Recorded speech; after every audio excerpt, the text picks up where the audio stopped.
G'day, everybody. Alan Andres here. It's ZuTime. Alan Andres, founder of Zucoins and Zucas. Pleasure to have your company again. 4 p.m. 4:06 Australian Eastern Daylight Savings Time. A few little glitches there. Not sure what's going on. Trying to take me off the line. On the line, off the line. But we're back.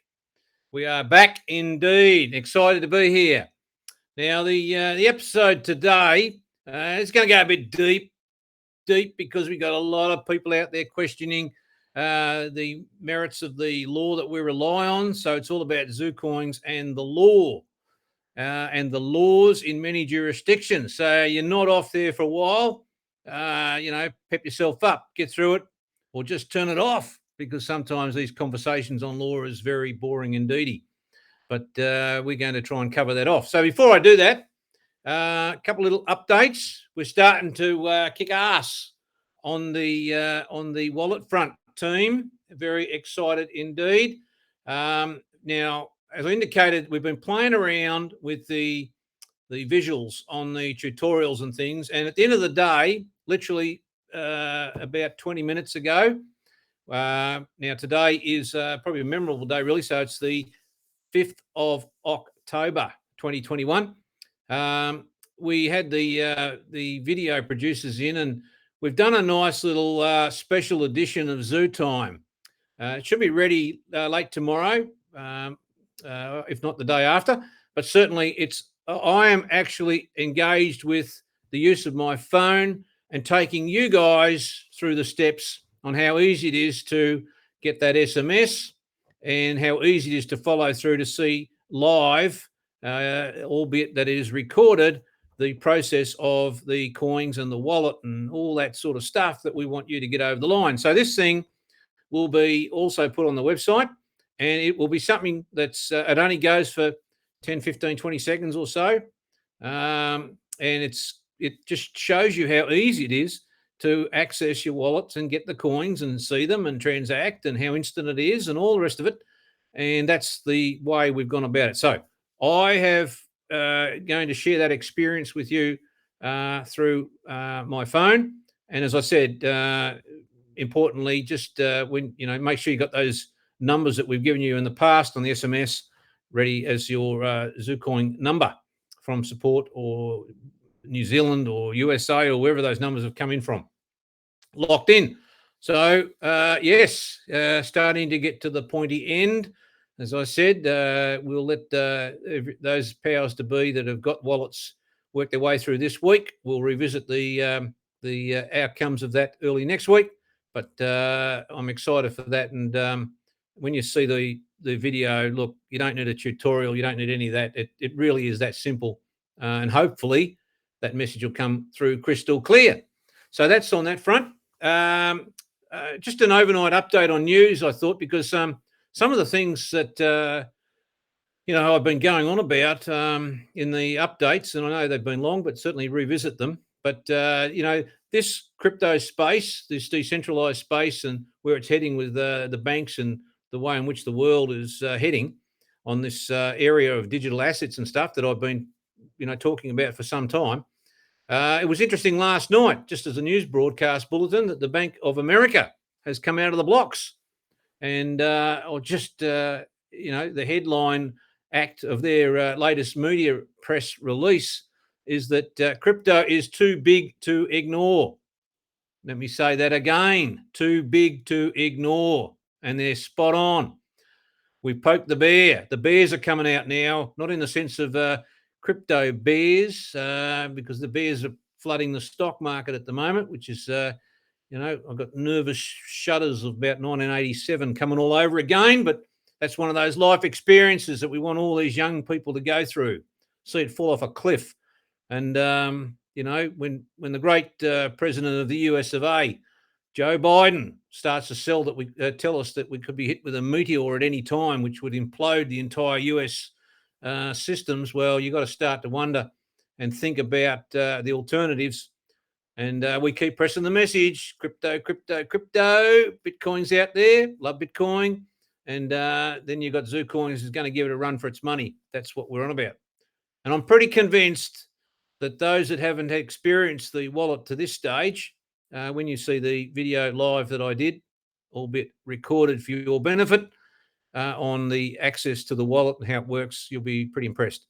So, yes, Bank of America, ladies and gentlemen, big news on that front. Just want to read out a couple of lines on their press release because it's an absolute cracker. If you're not in this space, there's a famous saying about some of these things. And, as I mentioned, for all the risks inherent in anything in life, small risks that are associated with crypto, we've seen the journey that Bitcoin's been on since 2009. Was trading at 1 cent at one stage. People got excited in 2012 and 13 when it went from $266 down to 105. And we're starting to nudge that big $50,000 barrier going for obvious reasons. People are nervous, very, very nervous about the way in which the world's heading, the way in which this Western world has been run by some of these politicians who I have very little respect for in terms of their management or accountability in the way in which they operate taxpayers' monies. But again, just a little reminder, I always press the point, and that is that pay your tax. That's always a good thing because you will have absolute delight and pleasure in watching how the politicians will blow up their ass in a whole range of projects that they do. And they don't get accountable, so it's a wonderful experience, but they still get their super. Let's just remember that. They still get their super. Little line from Bank of America. They've launched its digital asset research with a publication report. Try and find it if you can. It's a cracker. Digital Assets Primer, only the first innings, led by Alkesh Shah, who's the head of the Global Cryptocurrency and Digital Asset Strategy. I mean, this is big news, ladies and gentlemen. Bank of America, very large institution, is now saying that digital assets represent a true 2 trillion plus market value with 200 million plus users and has the potential to transform every industry by improving efficiency and reducing friction across transactions. Hundreds of companies are forming within this new ecosystem, creating a new asset class. This is what I've been on about. The new asset class, digital assets, UDAs, unique digital assets, not those NFT things that you're going to lose, that you lock into some Ethereum thing and you have a pointer that says it's on someone else's server. Lock it in, lock and load it with your own phone. Become the host and server. Protect your own data. Make sure you do. That's what I've been about the episode on asset protection. Asset protection includes your data, not just your other assets. So we're not here to show illicit gains and illegalities and all those other crazy things that happen on planet Earth or tax avoidance. We're just talking about realistic, sensible asset protection, which includes your data. That's where split lock comes in. There's no better protection than when you make data useless. Render it useless. Electronically shred it, put it in millions of bits, and then put it in packets. And go see how you can find that data. Well, that's the ultimate in data protection. So, ladies and gentlemen, the final little point that they make in their report is, quote, Bitcoin is important, but digital asset ecosystem is so much more. I'd invite you to go back to my earlier episodes about the ecosystems that we in our little world of Zucaz has indicated to you quite clearly. A whole raft of product lines that we want to use to take advantage of that glue, which is the Zucoin in the middle of that. And I think people forget that, we are attacking a couple of main powerful sectors, aside from the crypto space and, looking at our competitor with Bitcoin. Certainly, as I mentioned, Zucaz is in the AR, augmented reality, geo-mapping capabilities. And look, you don't want to brag all the time, but sometimes you got to let people know that you're right at the top of the game. And in 2020, one of the greatest things in our world of recognition was that the entire Zucaz team received the Australian Innovation Business Award of 2020 for Zucaz. So, that's third parties looking at what we're putting on the table and how that's going to operate, as I've mentioned about with the Zucoin factor. But of course, that doesn't stop anybody out there. When you look at the app and the visual that will be showing, and you'll eventually be getting yourselves, if you've got some great ideas on how you want to change it, well, by all means, come up with your own app. I mean, it's just a skin change in color and all the rest of it. But it's the engine. It's that split chain engine that drives that ecosystem. So, just make sure that you follow that. The other one, of course, is we've got the old Zucoin beanie on today, a bit cold in Albury Wodonga. And just wanted to mention a couple of things that please review the episode in particular. Let me just get it up. Of brand protection 15. I can't stress that enough because already we've got some wallies that are trying to encourage and entice you to give up some Ethereum, even on this channel now, in exchange for coins and Zucoins and things. They're all fraudulent. They're scams. You just stick to the credible transactional name, Zucoins, Zucoin. And let me tell you this, we've also got the trademarks across the board have come in now for Zukaz and the brands and Easy Bonds, and we've got a whole raft on split chain and split lock, and we're going to be the guardians of that. So when you see these wallies out there that want to entice you into some of those projects and of what they've got, they're either illicit gains or they're either nonsense talk. Just disregard it. The best thing that we've had in the last 48 hours is no Telegram. I mean, what a great concept that is. I mean, it's unbelievable. So they've got nowhere to go. So let's think about that, because now let's think about when you're producing these products, which I've talked about the achievements on Zukaz with the Innovation Award. That's built on solid ground as to the technology. It's cutting edge AR stuff. And it's cutting edge even in the sense of the PWA. I won't go into that. But that's the foundation we want to work with and have done so with Zucoins, which leads me into, ladies and gentlemen, for that foundation, you've got to make sure you're compliant with the law. Now, I have had and continue to have my stoush with government, which has been ongoing for 22 years. It's not over yet. And that is a whole range. I'll have a topic one day just on bankruptcy for that matter. And asset, I've talked about asset protection and what that means. But when you're dealing with the government, there are still advices that you must adhere to and get, and you can fight them on your principles and the support of what those advices are, which is what we set out to do since day dot, to make sure that Zucoins is the only comparable crypto with Bitcoin, because Bitcoin sits out there on its own. It's an amazing concept, except for those issues we talk about, which is what we've ironed out with Zucoins, and you'll see that in the video shot with the instant transaction, and you'll see that with the way in which there's no fees and that sort of stuff, and the network, the peers controlling the network. That's crucial.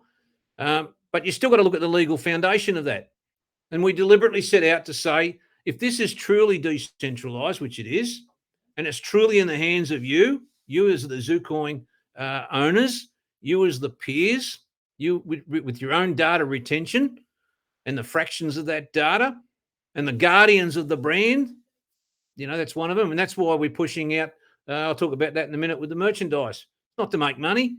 It's just to make sure that brand is recognizable amongst legitimate, honest people that are looking into this crypto space. Because if you got that attention and you get Bank of America's attention and you get Morgan Stanley's attention and Standard Charter's attention, the whole world opens up. It's enormous, because we're only at the cusp. We're at the tip of the iceberg of what crypto, in particularly what I say is Bitcoin, lesser extent Ethereum, certainly Zucoins, is going to start to come out of the blocks when everything else looks like it's fallen off a cliff, and talking about shares and things. And God help us if we have another crash in the share market. It's looking that way.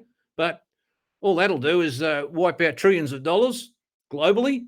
And then you'll start to see pressure on property prices and people with margin lending and loans. And I've seen it all before. Everybody walks around and we're all stuffed. Not with the crypto. There's some sort of additional safeguard, even if it's only minuscule in that safeguard regard. But you want the solid legal position, which then brings in the bigger players that sit up and take notice. And it's that legal position they'll take notice of. Not Al Indres wearing a beanie, not me about to show you the other clothes. They don't care about Al Indres. They care about the foundation upon which it's built. Technology, legal on the one hand. So where am I going with this? Well, I'm going to give you a quick little burst summary on the effects in 3 jurisdictions. And then, of course, the big one is the US of A. Now, if you look around the world, there's one crypto that stands out like a beacon that really has grabbed the imagination and accelerating the imagination of the population. And it's also put itself in a powerful position because it's not treated as a security because of the decentralization, and that's Bitcoin. Now, if you want to replicate that, it's very hard to do because everybody's running around out there with blockchains and staple coins and security coins and getting tangled up with the exchanges and worrying themselves about getting caught and trapped with IPOs, IOs, all of those things that really fall foul of the law and or required by the law to make sure that any people in that category of investors are given the appropriate material information and signed off by the powers to be. Now, in our instance, I'll start with the humble little area of Singapore because this affects our Asian market. Now, the legal advices that we wanted to make sure is all about Zucoins being 100% decentralized. That disconnect that I talk about.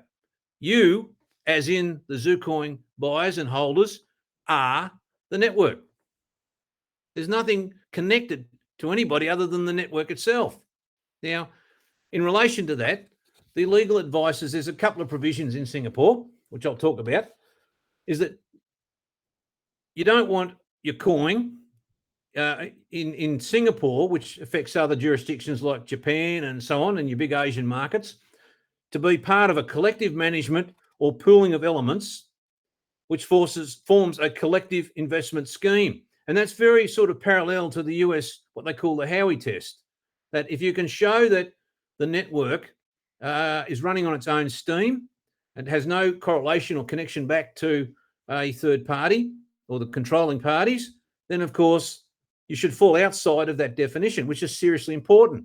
Now, the good news is the structure of Zucoins, the way we've gone about it, we've got the big tick. The legal advices categorically confirm that that's the case, and that's what we'll stand on. That it is nothing that Zucoins would fall foul of in relation to Singaporean laws under its Securities and Futures Act in that regard. Now, you don't want under those laws to be characterised as securities either, as a share or thing. So that's why there is nothing connected to a Zucoin that gives you any other benefits or entitlements. Absolutely nothing. If you look at the purchase agreement, it's absolutely clear, crystal clear. You have no rights whatsoever other than the commodity, which is the coin itself. There's no voting rights. There's no dividends. There's no entitlements. It's not a company. It's not reliant upon what we do. Zukaz can do its own thing, but a million other businesses can come into play and accelerate the growth of the network, which I've talked about in earlier episodes, how that would happen. You know, the developers have been encouraged to come in, create, which is what Bank of America talks about. It's the ecosystems underneath that creates that end user case. And the market will take care of itself. The value proposition takes care of itself. It's the critical part, mass adoption. I keep talking about it. Mass transaction use, volumes of transactions. And we're talking in one space, in our advertising space. So it clearly doesn't fall into any of those categories, either in Singapore, Europe, Australia, or US as a security. There's nothing connected to an organisational content in any regard. Now, under Singapore laws, however, the third element is that you do want to be treated, which they have under their laws, what's called a digital payment token, which is under Section 2 of the Payment Services Act. Now, there's a couple of coins that fall in that, and let's go back to Bitcoin. It is treated as a digital payment token, which opens the floodgates, if you can fall into that category, in terms of the use of the coin for the obvious intent. Payments, merchants, customers to each other, barter, you name it. Transaction, value for value, value for goods, value for services. Well, guess what? Zucoins falls smack bang in the middle of that. It's up there. Bitcoin, Zucoin, Singapore law, tick, boom, move on. That's the Asian market. Now you circle back to Europe. Now, Europe has obviously the European Union, and you're talking multiple countries there of massive consumer database, and you want to make sure you can penetrate the European market. So what else? What do you have to do? You've got to get legal advice. And you've got to get legal advice not only because of compliance in terms of the Zucoin space at law, but certainly the exchanges that we deal with. And in this instance, we mentioned the contracts we have in place, the payments we've paid up front, and getting ready in preparation for post the wallet launch, the APIs that connect to Beatrix Global. And that's going to be a big kicker for us. They won't even come near a crypto unless it ticks that box from the European legal perspective. Well, good news. It does. And it's pretty simple over there, really, actually. The legal advice is on that regard. The conclusion of the legal firms under their laws, based on the entire modelling of Zucoins and the impact of what they've seen with the wallets, etc., and the network, which again is crucial. Can't stress it enough. It's the peers that run the network, the peers that are validating it. Again, it's not just there's no miners, there's just no other organization that's sitting there. It's completely independent in its own right, what it does, but it doesn't classify as a financial instrument or electronic money under EU laws. Now, that's the conclusion, which is absolutely fantastic. Zucoins, another tick. The EU. Now, we swing back into Australia. Now, the Australian laws are quite in-depth and onerous. And the thing that people get this little bugbear about is they say, well, you know, what does it mean? Is it a financial product? Well, it's not a financial product. You know, the wallies out there that are making any assertions without any supporting legal material of their own or understanding of the complexity of the split chain that allows this to happen would soon realise that it's not a financial product. Now, when you look at the Australian industry, let's just go back and recap. And the best recap I found to sort of summarise it and bring it to the levels that we can all understand, me included, is a report that was put out by the Royal Commission into Misconduct in the Banking, Superannuation and Financial Services Industry, which is a background paper C, Part C, financial products available to retail investors. And it covers off on exactly what is the financial products and the compliance that you need if you're going to put out your own crypto. Now, the bottom line is there's sort of three areas in relation to Australian laws in that regard. The first is what they call a general definition. Now, that focuses on key functions performed by the financial products. Now, broadly, you've got to look at making a financial investment. Well, are investors giving money to another person and that other person uses it to generate a financial return or other benefit to the investor? Well, you've got your coins and that's it. Don't ring me up. That's the whole purpose of decentralisation. The value is standalone, exactly like Bitcoin. That's why Bitcoin's not in this definition, because it's out there. What you do with it post that can have other consequences, but as far as the coin itself goes, Bitcoin or Zucoin, bang. Managing a financial risk, limiting the consequences. Well, you know the consequences. It's either going to go up or down. Now, the only indicator that we can see is that in this space, if you have a cap limit on the number of coins, which there is, 100 million in our case, 19 odd million in Bitcoin with about 2 or 3 million to go from the miners, taking it about 21.3 million coins, there's a cap. So the law of mathematics, which I love, says, well, there's a limited supply. Unlike the great US of A that's flooding the world with US dollars, trying to contain inflation and monetary policy and putting a debt ceiling on it. And I think I was wrong the other day. I mentioned the ceiling is about 24 trillion. Now, I think it's about 29 trillion. So what's a trillion here and there? No one cares because no one can pay it. So it doesn't matter. But that's the sort of stuff that the old formula, quantity theory of money, QTM, doesn't matter. You apply the principle with cash and fiat and you apply the same principle to coins. The only difference is you don't have trillions of dollars floating around or the printing presses going with quantitative easing. And certainly you've got a greater opportunity because, as the Bank of America report said, 200 million users now. Why aren't there 5 billion users of crypto? Imagine what happens then. Imagine the value of the total industry then. We're talking enormous sums of money. Because why? It fits into the formula. Increase the mass adoption, increase the transactional turnover, increase the ecosystem usage, explode it amongst everybody within that ecosystem. And we are just touching in little sectors, virtual real estate. We think that's going to be pretty powerful. UDAs, unique digital assets. I mean, Bank of America won't get enough of that stuff. UDAs, you can make them, you can lock them down, you can put them into the chain, you can retain them on your phone as split chain. And then for good measure, you can use split lock and absolutely give absolute personal data protection by making the data rendered useless and store it in different places. I mean, what a concept. We know it works because we've been using it. So if you look at the other product lines, Zucas, in terms of advertising, powerful. Why do we know? Because other people are telling us it's powerful. Our merchants, our AR, the Business Innovation Award of 2020. You don't get that out of a woody packet. You might become a politician in a woody packet, but you won't become a woody packet when you're pushing the limits and boundaries on augmented reality. That's the future of advertising, and the business model's crucial.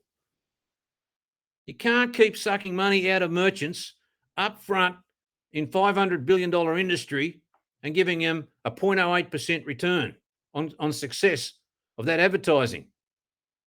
What you can do is put that $500 billion into the pockets of the consumers, and you know where they're going to go. They're going to go online, they're going to go on location, they're going to collect the AR, and they're going to spend it. They're going to buy goods and services with it at a 10% cost, but 100% success rate. Think about it. Now, the big sleeper, lotteries, it's starting to take off.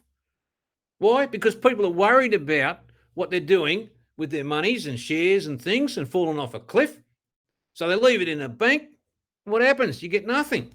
You pay bills, the transaction costs alone. Some countries, you've got to pay them to leave your money in the bank. What's the lottery do? Creates a savings mechanism, creates a trigger. Bang, here we go. Save the money, participate in the monthly draws. Why do I know that works? Because premium bonds are sitting on £220 billion. That's how. All the proof is there with the data that's already smack bang in front of us. Now, that comes back to, can you get the coin into the market in full compliance with the local jurisdictional laws, that you're on the same par, the same batting field as Bitcoin? And the answer on Zucoins is yes. Now, circling back to Australia, the laws here. The second point is you don't want any non-cash payments, so you don't want to be part of that. There's a specific list of what they call facilities under Australian law, which are included as financial products in their definitions. That's provided by ASIC, who've kindly done that. And the third is there's a list of excluded financial product or facilities. Well, let me tell you the good news. The great news is our legal teams have given it the tick because of the decentralisation, that we're not a financial product. We certainly don't classify it as a managed investment scheme. Why? Because the contributions aren't being pooled. They're not used in any common enterprise. We're not pooling any of your coin sales to help create a return for you guys. I can take my coins that I want to sell as much as you can take your coins and blow it up my ass. When I get some coin sales, I'll do what I bloody like. The business is there because it's a decentralised program. You can do what you like. If you want to take your coins and buy a car, fantastic. That's got no impact on your neighbour who's got coins. He's just bought a G800 Gulfstream. What does he care? Because he's got more coins. But there's no pooling or financial impact between anybody in relation to a collective scheme. Hence the Singapore scenario. We're not offering any securities. It's not shares. We talked about that. That's global. That's the complete global picture under those definitions. Derivatives, well, there may be derivatives that get built onto Zucoins as much as there are derivatives now with Bitcoin and Ethereum and Litecoin. All those clever people out there with their computer algorithms, they'll suddenly realize that the traders and the real people are selling and buying their coins, the real coins, and then they build another market on top. It's been going on since the shares were first invented. In my day, they called them options. Call options, put options. Now there's all sorts of wonderful terminology. Basically, making nothing out of nothing, creating a new product, and then everybody tries to get in and out and trade that product. Now you can go short, you go long, you can do what you like. Those that are in a bear market, look what's happening. They'll be trading derivatives. They'll be going short. Why? Because they think companies like Tesla and all that sort of stuff might fall off a cliff, and all of a sudden there's panic buying, panic selling. Now, conversely, there's those that have got call options or derivatives in that form, and they're out there thinking they can get greater margins on that. Well, that's your derivatives market because they think it's going to go up. They might make a fortune, pick the lows and blah, blah, blah. Of course, it's a non-cash payment facility, doesn't fit the bill. So from the Australian perspective, there's your foundation of why you do not need, I do not need, no one needs, when you're looking at just selling your coin, an AFSL license, Australian Financial Services license. We're not governed by those provisions in relation to financial products. It's a commodity that's out there, it's been released, and everybody does their own thing with it.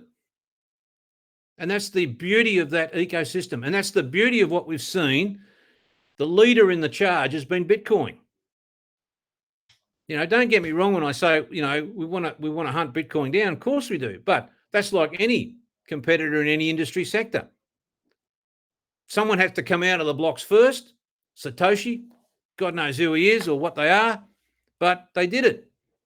They had a vision. But as I said, that vision's been hijacked because the blockchain concept has moved completely over to the centralisation concepts to improve their efficiencies, improve their technology relating to the world that they have and the control they have.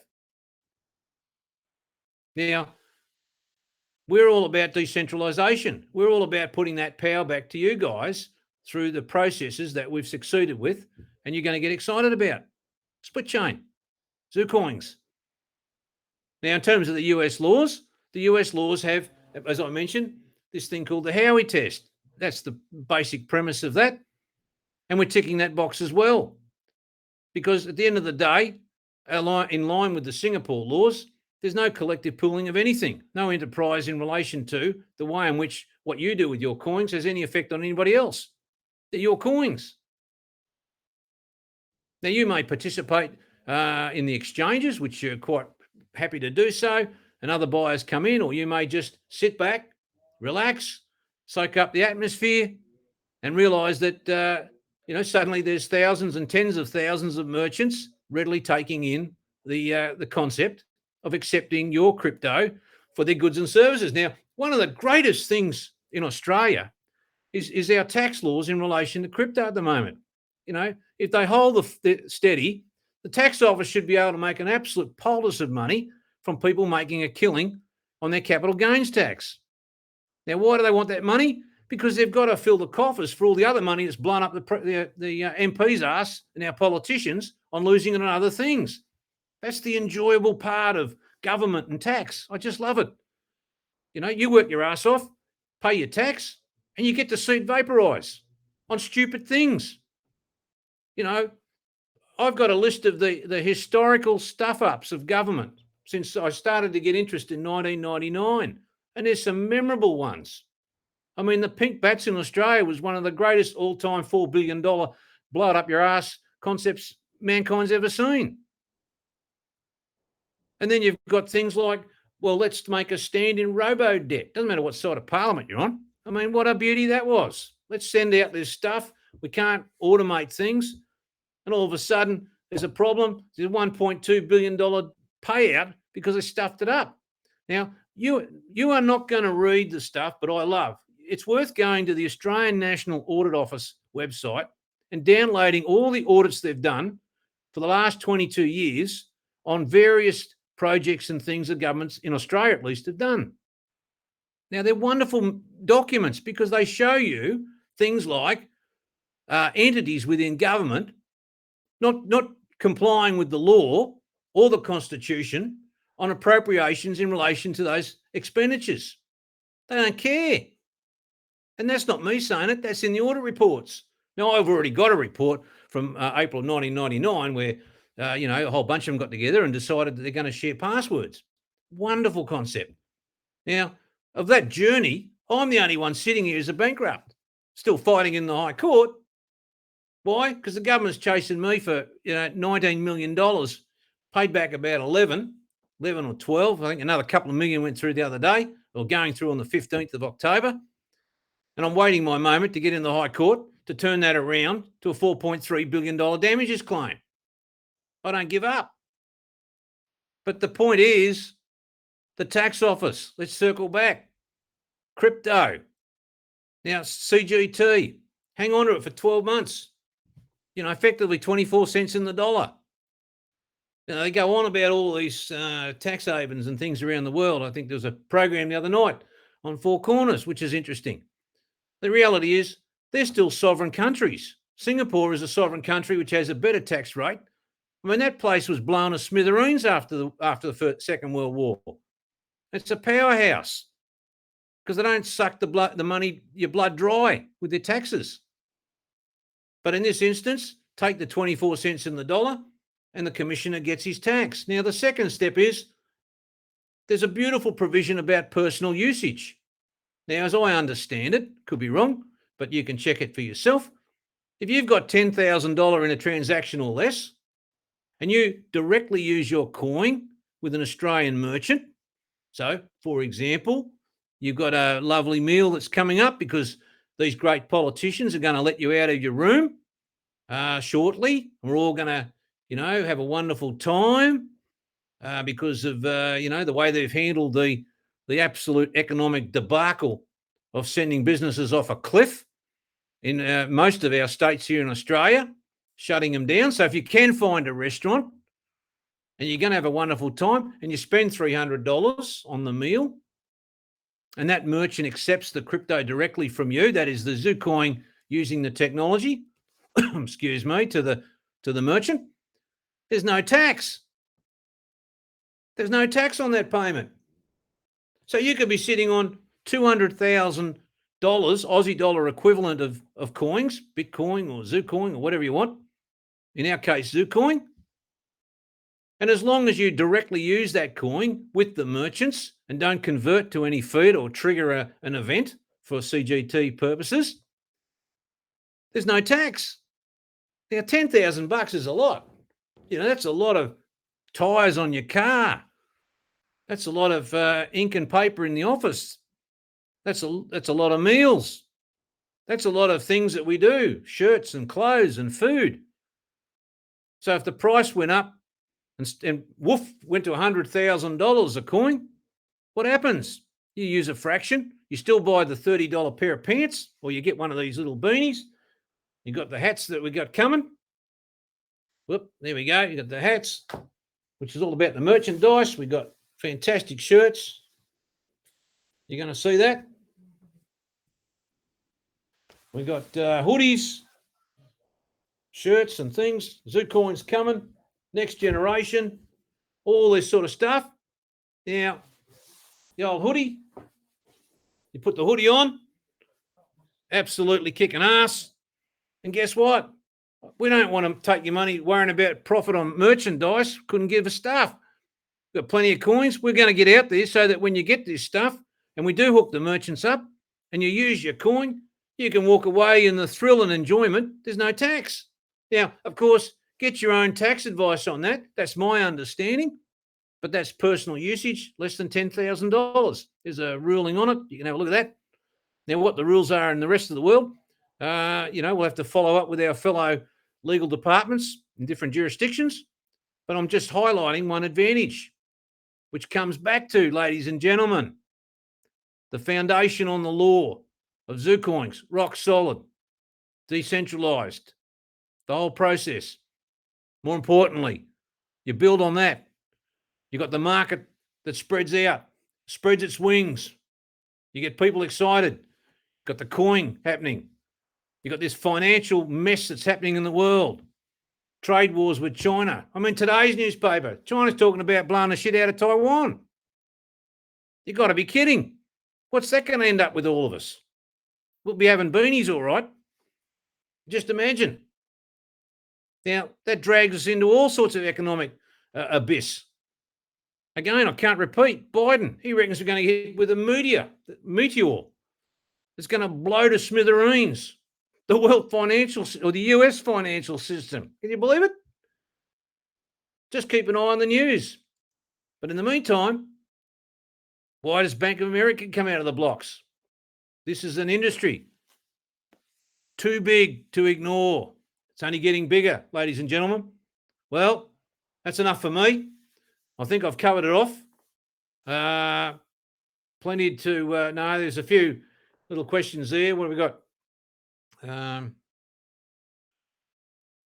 Yeah, Chris is talking about the reward system onto the coins. And yeah, Chris, you're quite right that in our world, we want to encourage the merchants that connect up through Zucas that, you get different benefits as a result of you using your coins. Obviously, if you've got a tax break on that less than $10,000, then you're in front. You're 24% in front. If you've got a voucher that attaches to that to get the merchants happy to give you, 10 or $50 on the voucher as well, then you're in front. But importantly, the team are building out the ability that the redemption process allows it to be merged with your existing card profile, credit and debit cards, and it's basically a tap and go, so that when you go to the counter, you've got your recognition of the coins that you have, and as a result of that, it either pays that amount in coins straight up for that tax reason. Alternatively, the merchant can, at his own will, decide that to encourage your repeat patronage of that merchant, to add some loyalty reward, which may come in the form of fractions of Zucoins. It's the same principle as to the lottery. So the more you leave on deposit with the bank, which is your savings, you get it out whenever you like, that's a big kicker, then you may be entitled to earn more fractions. Now, that's not fractions coming from Zucas, that's fractions coming from the merchant and their own treasury. That's the incentive. That's the loyalty. And the same thing will happen with the more coins you have and the retention of those coins. Of course, that will give you benefits and entitlement from the merchants, if they so wish. Excuse me. That's the whole purpose of this ecosystem. Everybody gets to create levels of loyalty. You've seen it all before. I mean, we've had loyalty programs for 30 years, points. Look how good that last lot worked. You had 5 million points you earned on an airline, and you can't get on the bloody plane. I used to joke about having 1 million points and you travel across the river from Albury to Wodonga. That's about as far as I got you. So those sort of days of that sort of loyalty is vaporizing. People want real loyalty. That's what they want. They want to see the merchant stump up, which the merchant can do if they get away from the whole perception and concept of current marketing strategies. That is, stump up and give Mark Zuckerberg a big check. Let him have an enjoyment with that and his lifestyle as well. That's a matter for him. Shareholders, no doubt. But at the same time, what do they give in return? 0.08% success rate. I mean, it's pathetic. So think about that. That's why I've talked about our merchandising.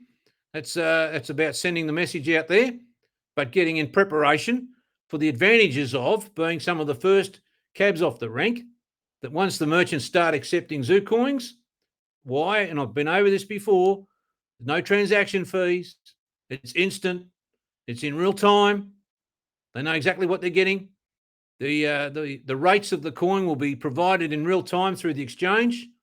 Same with our buy rates, sell rates, and everybody knows what they're doing.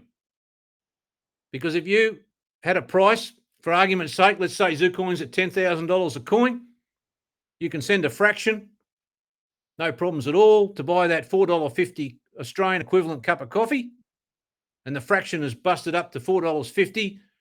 The merchant receives the fraction And then he can decide whether he wants to convert that to the same or whatever the prevailing rate is in the fraction of the Zucoin, or he takes the $4.50 in cash. So there's no foreign exchange conversions. Now that's where you get hit in the back pocket. You know, they tell you that these transactions can be, some of them are free, but you'd be horrified if you knew the margins that they're making, banks inclusive, on the foreign exchange conversions. How do I know that? Because we're in the business. We saw it. We knew exactly the conversions and the cost of the business. And it's horrendous. You don't realise it. The consumer ends up wearing it because you're going to pay more for the goods. Keep telling you that. So, ladies and gentlemen, that's enough for me today. Really pumped up to see some of this media that's coming out of the blocks now, and really excited that I think that this latest video on the way you receive your SMS, on the way you activate your wallet, and the way you send a coin, and what you will see on the screen should be enough to get us over the line with anybody and everybody so that we can go hell for leather, because the market's hot, the stock market's not. That's where we want to be. Ladies and gentlemen, I'm Alan Endres. Be safe, be Zucoin, because it's ZuTime and your time is my time. My time is your time. Cheers, everybody.